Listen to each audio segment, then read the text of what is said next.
I used to teach MBA and graduate economics classes, and Yeah.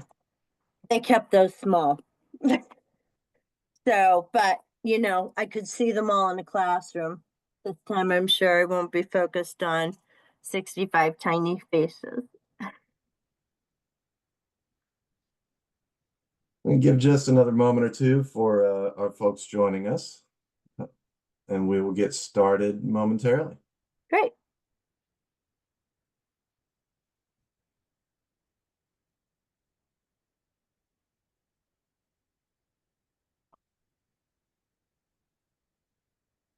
All right. Right. Good afternoon. Welcome to today's webinar, Considering Carbon and Climate, Striving for a Sustainable Supply Chain. This is the final webinar in our Cronin webinar series, featuring our 2024 Cronin Award winners. Today, we'll be exploring Massachusetts' Bronze Award-winning project. So thank you for spending some time with us today. We're glad you're here. Before we begin, I'd like to take a moment to explain the format of today's webinar. All attendees are muted. You can enter comments in the chat box. If you would like to ask our presenter a question, you can type it into the Q&A box at the bottom of your window. Questions may be addressed during the presentation and during a Q&A session following. At the close of today's presentation, you'll be asked to complete a very brief questionnaire. Your feedback is very valuable to us here at NASPO.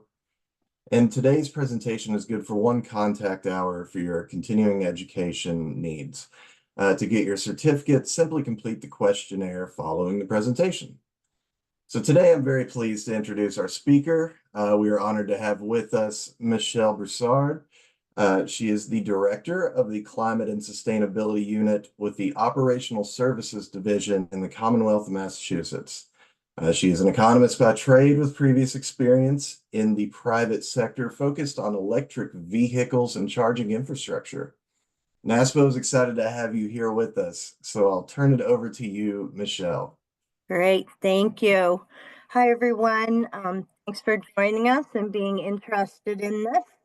This was about what we're doing for innovation in Massachusetts and are really trying to bring green practices into public procurement vendors. So, advancing to the next slide.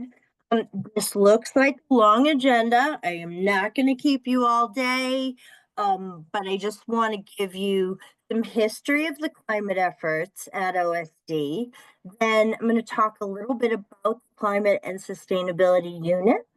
We'll discuss the importance of vendor decarbonization, and then we'll get more into the actual Cronin Award or Cronin paper requirements. So I'm going to talk about the innovation, our new initiative, and then we'll touch upon savings and efficiency, service improvement, transferability, and then we'll kind of wrap it up. As Chadwick mentioned, if you want to do clarification questions during the presentation, I'm happy to take them. There's nothing worse than getting lost on one slide and not being able to follow the rest of the presentation. We're happy to take the questions in the Q&A afterwards about anything specific or general. If I can't answer them, of course, you can send me your email address and I will get back to you. So we'll start. Our environmentally preferable products is where OSD started with climate initiatives in public procurement. It was started obviously quite a while ago, 1993, when there were far fewer people thinking about climate in procurement offices and agencies. And I think that the focus on EPP early was the way to break in. That's what they had. The 1990s, the focus areas were recycled content, energy efficiency equipment, and big push for non-toxic cleaning supplies. That remains one of our big contracts with EPP. Um, and all of our contracts are put out initially and then typically rebid within 4 to 6 years so we can get new vendors on contract. We expanded our EPP initiatives in the 2000s. We increased the adoption of energy efficient electronics. Standards came out and we started to hold people to them, and the growth of alternative fuel vehicles and green fleet initiatives. That's where my background started. About 15 years ago, I co founded a company, and we were really more charging infrastructure focused, and we were pushing it before there was even a UL listed station to put in the ground. So it's only grown from there. And as Chadwick mentioned, my my career sort of refocused and became broader, and then I became the director of this new unit. So I went on to sustainable furniture and building materials, and that's also, I'd say that's right behind the toxic cleaning product. The program expanded and was really institutionalized between 2010 and 2020.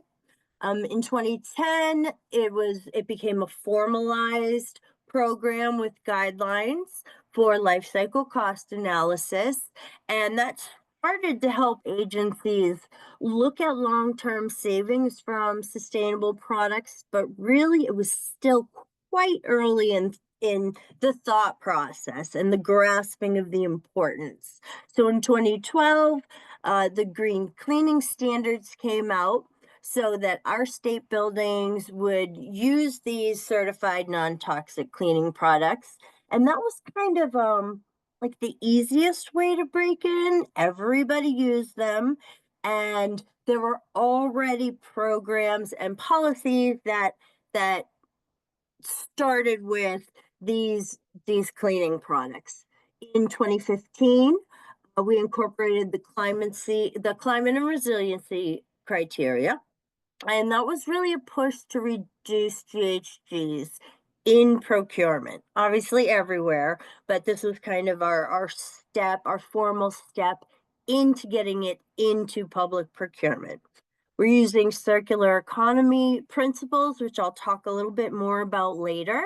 And and really that was waste reduction and product reuse, recycling, kind of the things that we all started to realize were important around that time. And we saw significant growth in our program between 2016 and 2020. Massachusetts developed climate responsive contracts, really integrating these environmental standards into as many purchasing agreements as we could. We expanded the EV procurement program.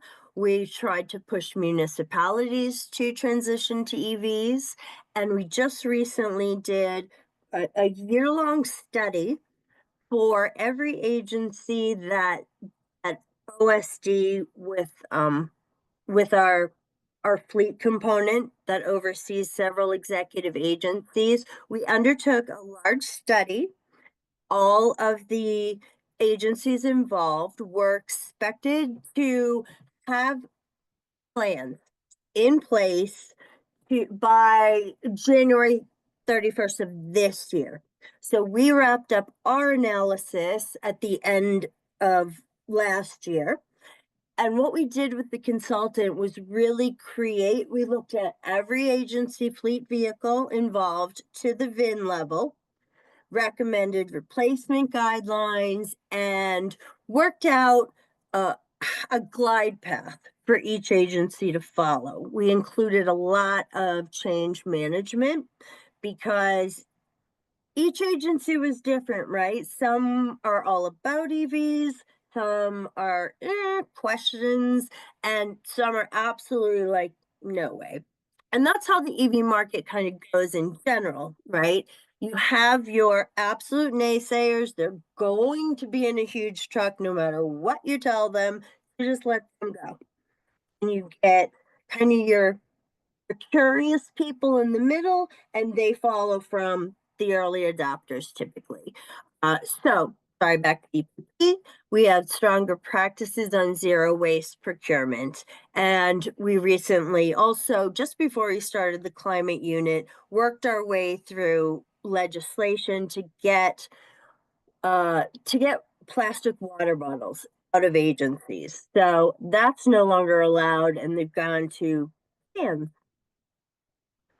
So climate focused procurement and policy from then until now. In 2021, despite being a Republican, Governor Baker did take some climate focus, and he wrote signed Executive Order 594.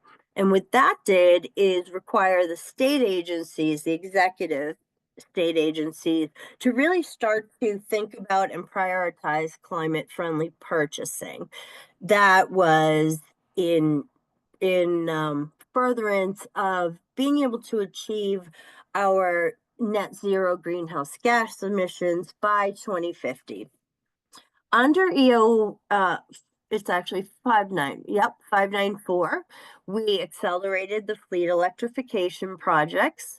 We focused on sustainable building materials and circular economy goals. So that would mean expanding the contracts to support all of these extended product life cycles. From there, we started the expansion of vendor requirements so that we put an EPP sheet in for vendors to fill out. So we would have an idea and, in fact, a list of what EPP products are available. Then we started encouraging the agencies to track emissions from procurement decisions, which I would say went pretty well, but some resist and, you know, some collaborate. So we also began to push Muni collaboration. In Massachusetts, the executive agencies must purchase off our statewide contracts, but munis don't have to. So what we really try to do is push our contract use and our programs into Muni consideration and use, which is ongoing and super difficult. But we're getting there. We're getting there. So future directions on the EPP program. We've really tried to have an influence on other states, setting models in sustainability public purchasing. Other states have obviously been involved, California, Maryland, New York have really stepped in, but we were one of the first, and we're really proud of that. We've done more robust carbon footprint tracking. We've worked with supply chain engagement to really get vendors to look at their climate friendly practices and engage in an increase of initiatives. My apologies. Julia Wolf. She's the director of EPP at OSD. She has been for over a decade. She's super knowledgeable. If anyone has EPP questions, I would be happy to direct her to you. She, an associated sourcing woman, started the implementation of EPP and actually won a Cronin Award a while back. So this is the Cronin Award that they got. Obviously, you can see the visuals are different, but it's it's just another sign that we've really been working hard to innovate and to create programs that really help. So under health and safety, we require on the contract automatic dispensing system that use concentrated products to dispense only what's needed. And that kind of equipment limits exposures to chemicals by cleaning staff and reduces overall use of products. Some of the environmental benefits include a number of estimated reductions in water use and hazardous materials. And lastly, we see savings, an average of 20% off manufactured suggested retail price negotiated into our contracts, and from reducing the number of products. Many facilities were using a different product on everything they cleaned and purchasing one or two products and using different dilution rates, really using automatic dispensing systems and using disinfectants only where needed, with chemical free options on occasion. And it did have an upfront cost, but significant ROI increases from not using chemicals.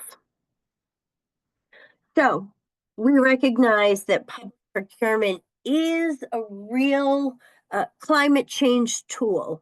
We look at the impact of public procurement on decarbonization and promoting environmental development. OSD is pioneering a new process to engage vendors in measuring and achieving our decarb targets. OSD, as I think you'll find in many public procurement agencies, is run by old school thinking. It was certainly not a an agency that thought about climate. It was in our local government enablement group. It was taken into account, and they did try to increase education about climate friendly initiatives. And again, like we saw with states, right? We had some cities and towns that were first to market on all of this stuff. You saw it a lot actually in the EV charging sectors and project initiatives, and some were still really pulling teeth with. But we do a lot of outreach and education because climate is so new in many areas, in many states, within public procurement. So the Climate and Sustainability Unit that I currently direct was started in 2023. So it's only about a year and a half old. I came over first. It's now a unit of 5 people. So what they did was to expand the unit initially, they gave us Julia Wolf. They gave us EPP, where EPP was really thought of as the climate the climate initiative within procurement, and having a climate and sustainability unit really expanded the way we were looking at what could be done and what can be done within public procurement to beef up our climate actions and the way we think, and um and the way we're trying to push especially executive agencies who are required to order off our contracts, and as I mentioned, munis, because they're not forced to order off our contracts. But the more we add climate initiatives, we're hoping the more we can reach out to munis with something different, And it really demonstrated our commitment to climate action by having dedicated personnel like myself, a unit to focus on sustainability initiatives. When we first came to OSD, as I mentioned, kind of old school thinking, we got a lot of resistance. We faced a lot of resistance, a lot of pushback, because contract developers and contract managers, which is of course sourcing is our biggest unit, um, didn't think they had climate to work with. They didn't think it was really involved in these contracts beyond EPP, which is only dedicated to products and services. Institutionalizing climate leadership really enhanced climate responsive procurement, developing climate friendly purchasing policies, starting with EPP, and it ensures climate and sustainability considerations are factored into our contract specifications. So this year, we rewrote some of the RFR template language to include climate within the very language of the RFR. Now, having said that, we also created uh, to be a replacement for the initial EPP, which, as I mentioned, was products and services focused, to um, climate, what we call the CEP form, and that's going to come up in a few minutes. But to give you a little bit of a teaser for where we're going, what we're trying to do is knock it away from the greening of products and services, but to bring in, to really bring in operations, vendor operations. That's what our new push is for. We're trying to advance green and resilient supply chains. We encourage vendors to adopt sustainable practices and strengthen supplier diversity by supporting small and minority owned and now green businesses. We we meeting regulatory and policy mandates like we all have to do, and Massachusetts is also pretty advanced on what requirements are and are being put in place. We are leveraging data-driven decision making. And you'll see that in the project that I'm going to describe became a real data-driven push to, to really be able to monitor and track the initiatives that we put in place. And when we came to OSD, pushing data, I mean pushing, everyone said to us, "We have data. We have data. Don't worry about it." And we kept saying, "Yeah, but where is it?" Turned out that they did have data, historical data, from which we were hoping to build a baseline. However, it was not in a database. So for a decade, gathering information, but all of it was in individual contract folders, which meant it would have taken us another full-time employee to go back through all those folders and construct what we would really have needed for a baseline in that area. We had to forgo that, which is unfortunate. And what we're doing now is finding another way to build a baseline before we can really start to see how our new initiatives are going to be taking off. Oh, okay. We have, um, oh, sorry. I'm sorry. I went too fast. Um, so Vendor Decarb is a climate innovation tool. We're trying to raise awareness and underscore the importance of reducing emissions so that we can promote sustainable practices across the Commonwealth, especially with our vendors on contract. So the information that's now being gathered about green initiatives within their operations is the next push to really start to get climate involved in vendor practices, which we see more of in large vendors. It's a real challenge to get it into the medium and smaller size vendors because a lot of them only have a few people. And I would say most vendors do not have dedicated staff in the sustainability area. So you send them a form to fill out, and maybe the person filling it out knows, and maybe they don't. So we are currently also working on our technical support with training videos and webinars. So we'll see how that goes.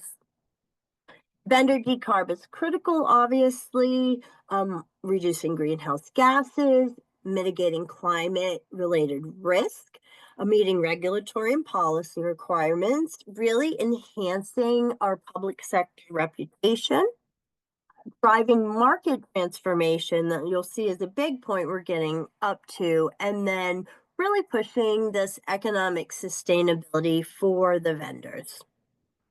It's a priority now, as I mentioned, which can be shown by the beginning of the climate and sustainability unit. We see the urgency of climate action. We have a lack of vendor visibility at this point. We really need to align procurement with the state's goals. And we have a responsibility to really lead by example. Key contributors for us right now, and if you're thinking of moving forward with programs like this, us, there's that. Support from leadership. When Governor Maura Healey took over, she created the first cabinet level climate office. We have a climate chief, Melissa Hoffer, who is well versed, has a great history in efforts aligning with broad climate action goals, and has been a huge support from us. She's also able to really be in the governor's office, uh, writing and pushing legislation, which is, always need that push. Our commitment to buyers, we're really trying to support our buyers who want to see climate change and sustainability in what they buy, and our vendors. And that's the vendors are where we're trying to go with this. Gathering information for strategy development here, we're gathering the information is number one.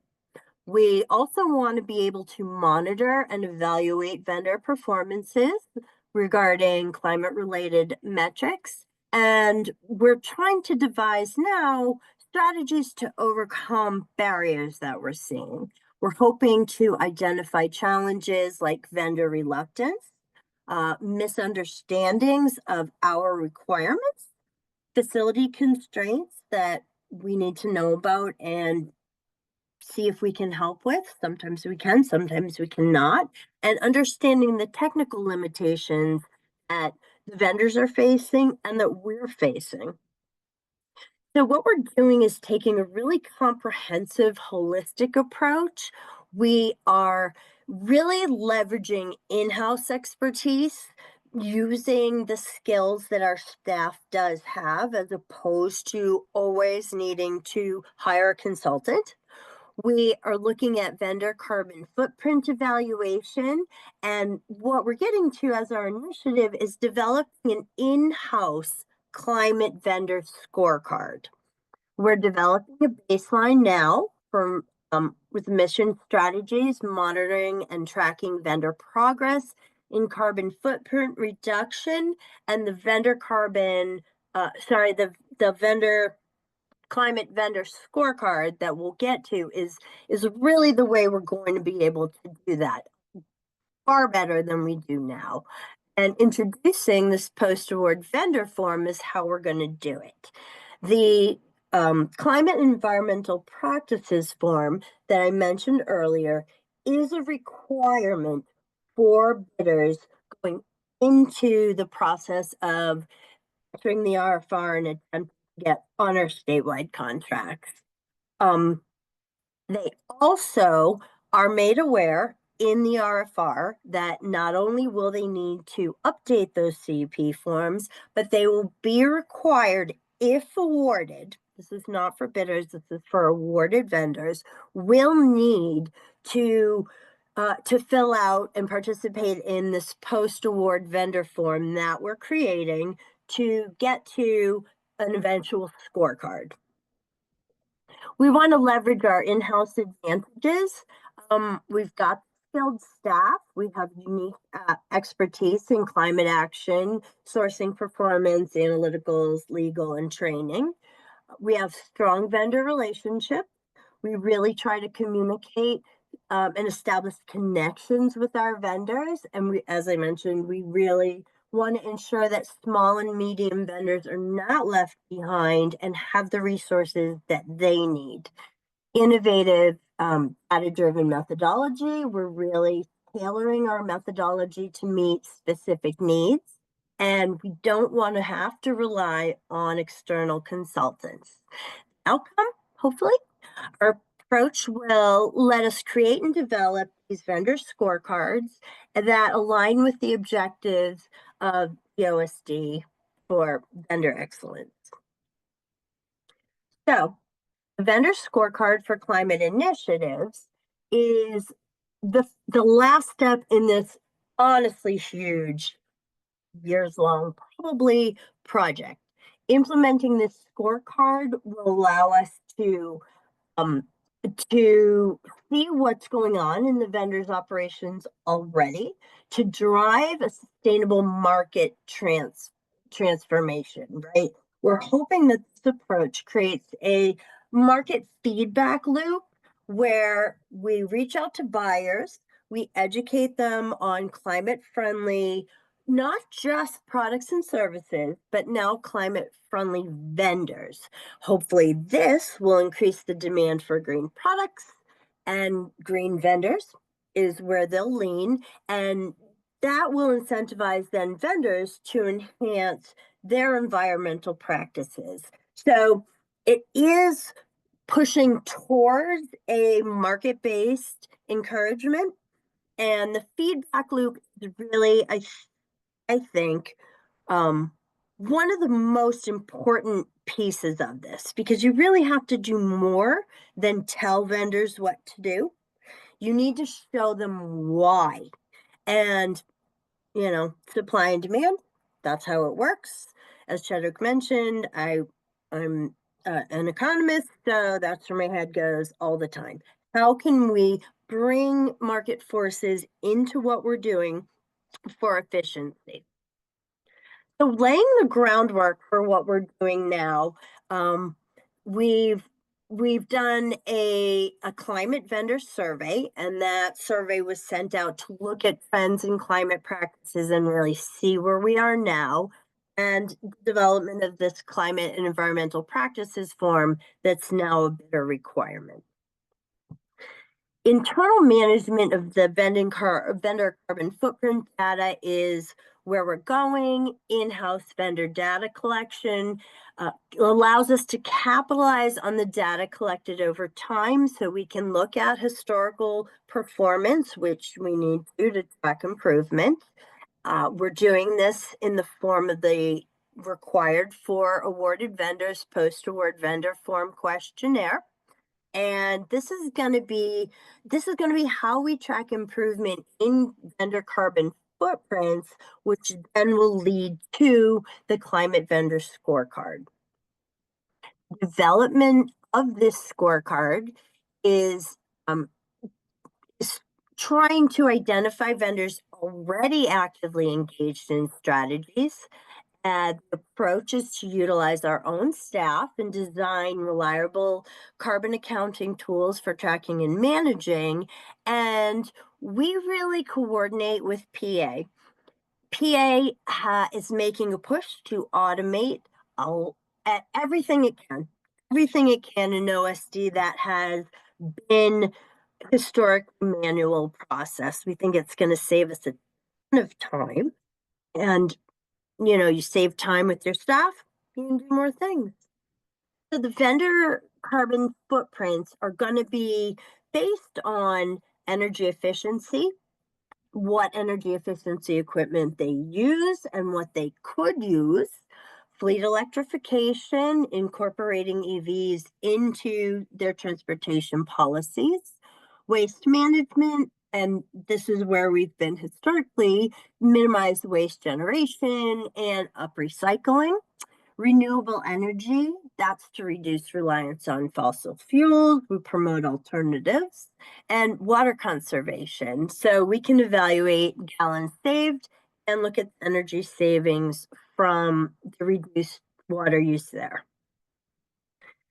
What we're going to attempt to get out of this post-award questionnaire are primarily scope 1 and scope 2 emissions. So I don't know how familiar you guys are with scope emissions, but scope 1 is the direct emissions from the vendor, right? Scope 2 also takes account of indirect emissions from generation of electricity, other kind of packaging, that sort of thing. And scope 3 is a crazy endeavor that looks at all the indirect emissions in the supply chain. So that would include your you're creating a product, and how are you getting the inputs? What's the transportation doing to get you there? What's going on with the people that are making your inputs? So massive. It's absolutely massive. It's beginning to be focused on, or at least worked on, in several sectors. But, but we really need to start with scope one and scope two because they're attainable measures. Savings and efficiency, developing this in-house emissions accounting system with PA that will help us automate our system so we're not getting a whole bunch of info in our tiny climate unit and trying to create Excel sheets all over the place ourselves. They're going to take the data, they're going to create algorithms that we need, they're going to put it together, and then going to present it to us in any form we want to see it in. So that allows us to really customize what we want to see based on how we want to use that information. Traditional vendor decarb reporting was as I guess still is using third-party vendor certification, like in EcoVadis. There are other companies besides EcoVadis, but that was kind of the big deal for quite a while, and still maybe the biggest. I'm not entirely sure. We found that large vendors can afford these assessments because these assessments are cost to the vendor. Basically, the vendors pay Govadis a subscription and they report all of the required information to EcoVadis. Then EcoVadis gives us a number. Hey, number 8. But we don't have the data to back it up. We can't keep the data in perpetuity to do whatever we want to do with it, to create analyses that we think are important, and to actually be able to keep that data. Because if you subscribe to EcoVadis and they give you that number, like 8, you don't know where that all of that data comes from. You can see it, but as soon as you stop your subscription, you're no longer getting that. The in-house assessment really outperforms a third-party evaluation because it's an automated process. We can make it transparent and equitable so that buyers or whoever's interested knows what we're doing, what questions were asked, and how their scores were calculated. We're reducing cost barriers, as I mentioned, because vendors do not need to subscribe to us.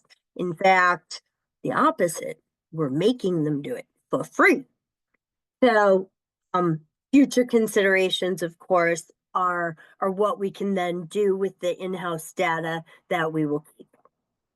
Advantages, control and ownership. We have full control over the data management, governance, and access. We're not worried about these third-party vendor certifications. Because external vendors, again, they can change terms, they can change pricing, they can change service level. This gets us the data. We're all about ownership, customization, and flexibility. So we have tailored analysis and reporting specific to our own internal needs, cost efficiency over time. You're avoiding the recurring cost of using a third-party data storage and analytics service, and really being able to, even if you take on another full-time employee, you can really get them to an expertise level if they didn't come in with one, that uh, that will far outpace getting a number from a third party. The automation that I'm talking about, really working with PA, is going to increase our ability again to take the data that we collect and use it efficiency and in its entirety so we can really see what the data is telling us. We can define our own evaluation criteria, our own metrics, our own priorities, and we can change the weighting. So if we want to evaluate different size vendors slightly differently, we have that ability to customize it in a way that you don't get from a third-party certifier. Data-driven decision making, as I mentioned earlier, we get faster updates. We're reducing lag time between execution and evaluation. We can in-house create live dashboards and automated alerts. And we really can integrate with procurement and payment systems. That way we can track KPIs such as on-time delivery, quality, compliance, and sustainability efforts, which all kind of go together. We get enhanced reporting and compliance with this. Automated systems can generate the reports that we are looking for instantly. It really helps us audit, deal with compliance reviews, and legislative reporting. Legislative reporting, everybody's familiar with. Compliance reviews with hundreds of vendors and a 5-person climate and sustainability unit, very difficult to do. I'm going to err on the side of saying impossible. So, we really need to use these reports that are generated by this data. Say we're going to do random audits, which we are, which is, you can use the smaller staff to do periodic but random audits with some sort of penalty if they're found out to be false. And what we're going to start doing on this questionnaire, on the post-award vendor questionnaire, is to have it signed off on, be that by the CEO, the CFO, the sustainability management person, so that we have a contact, so that someone's being held accountable within the vendor system. We can also ensure the data integrity and standardize it, which obviously reduces errors from manual entry. That's with everything, right? So, getting into transferability, other states can replicate this approach. You can make the forms and the measurable targets what you want them to be, and you can align them with your own legal frameworks, your own objectives, and your own procurement policies and practices. It's an adaptable framework. It's an internal system, so we standardize the vendor evaluation framework, and that can be shared with other states while still allowing state-by-state customization. We can collaborate and look for common performance metrics and create an interoperability across procurement agencies. States can also participate in joint procurement agreements while maintaining their own individual oversight and start to use the climate language that we've created and gotten through, ideas, forms, practices. It's not the process that needs to be kept, solely in Massachusetts. Anyone can adapt. We can use similar rating criteria. It's going to increase cross-state vendor performance comparisons, especially with some of these large companies that operate nationwide. Share best practices and data models, share adaptations, algorithms, and performance in one state, given what the scorecard they develop across, in comparison to the other states doing similar projects. We can also use reciprocity agreements that we can develop between states to look at each other's ratings and, not reinvent the wheel, reduce redundancies in evaluation. So, conclusion. Innovation in procurement, we're really trying to lead a shift from passive to active sustainability solutions.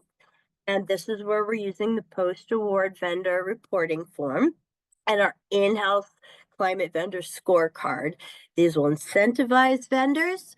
They will hopefully integrate climate consciousness into practices and really foster a green culture, really push our vendors through that created market feedback loop to reduce their emissions. Savings and efficiency, developing the in-house emissions accounting system, and getting away from that reliance on third-party services allows us a lot more freedom. Transparency and control is increased, and we're promoting cost-effective decarb strategies. Conclusion and service improvement. By automating vendor evaluations, we can work to improve efficiency, transparency, and accountability in our procurement, within our vendors, within our practices, our own practices, and again, the use of data-driven decision making so that we're not just going to the governor's office and saying, hey, here's what we think you should do. We can put it up the chain saying, here's the solid, not just qualitative data that we have, but the quantitative data as well. And honestly, upper level loves to hear that. Everyone should love to hear that. That's where efficiency comes in. Transferability was the last thing I just spoke about. And it's a real structured approach to evaluating our vendors and tracking their emissions, replicable by other states, enabling, standardized but adaptable frameworks for the push for sustainable procurement, if that's what's important in your state, or if that's one of your criteria that you want to use. The scorecard is going to give us that quantitative model, and again, that's where we want to be, using data that we own, manipulated in any way we want. Aligning the vendor decarb with Cronin Award, pull it back. This is our innovative strategy. This is where we're going. It's a new process. It's just at the beginning. It's going to take quite a while, partly because prior vendors or vendors already on state contracts are not required to participate in answering our CEP form because it was not, at the time they got on contract, in the RFR requirements. So starting now, the CEP form is going out with the first RFR of this year, and we have 5 to 10 maybe RFRs that go out every year. We're still trying to figure out with our legal team if, when we reopen a bid, which is different than starting a bid from scratch, when we reopen a bid to get new vendors on contract, can we ask them to do this? Can we not? See what's going on. And again, we're working with legal. We're trying to see how we can get data out of existing vendors. Fingers crossed. The big deal. That's it. That's my presentation. Questions? How are we doing questions, Chadwick? I don't know that I can't see them. I've got them. Okay. Yeah, we've got a few that come in. So speaking of the future, I'm going to consolidate a couple of questions here and just try to kind of that speak to the same thing and just kind of try to pose them as one. But given the recent federal hostility towards ESG and sustainability efforts, how do you think that might impact your state programs going forward? Okay. Well, I think it's going to be very state by state. Some of the more red states don't have they're less and have been less focused on climate initiatives in general.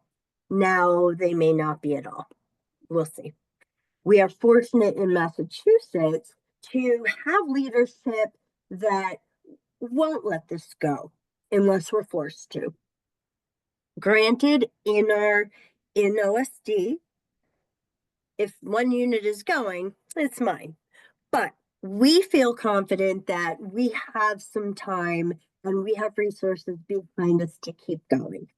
Hopefully, other states that are also really climate minded will, continue and Mm. increase their climate initiatives. Honestly, there's no telling, right? There's no telling every single day what's going to happen at the federal level. So we're just keeping our fingers crossed. We're fighting for what we believe in, and we're just going to do everything we can with our leadership participation and support to keep going with our efforts. Do you think that um,